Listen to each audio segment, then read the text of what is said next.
Hi everyone, I'm Erin and today we are going to be making some paper planes.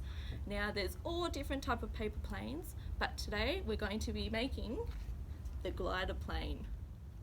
Okay, so all you need to make your glider plane is some paper. Today I'm going to use some A4 paper, but you could use some newspapers, magazines, whatever type of paper you have at home.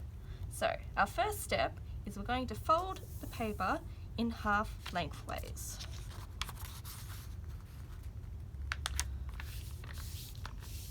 Then we're going to open it back up and we're going to take the top corner and fold it down so it meets that center line we just made.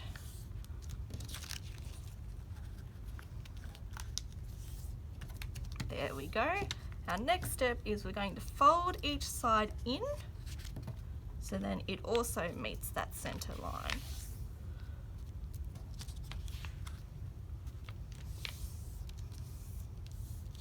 There we go. Now we're just going to take the tip and we're just going to fold it back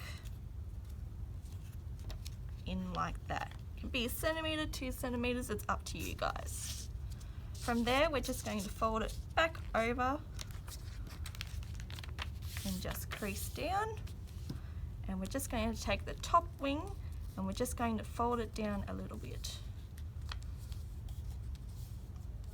And flip it over and fold it down on the same side. From here we're just going to fold down the wings again and we're going to take it, fold it from there and just crease, flip it over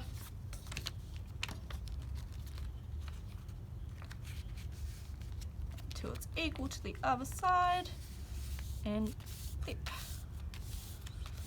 From there we can open it up, it's ready to fly. You could put some decorations if you have anything at home, but I think it's ready for takeoff. Make it a competition with your family and see who can throw it the furthest, or even make a target like this one.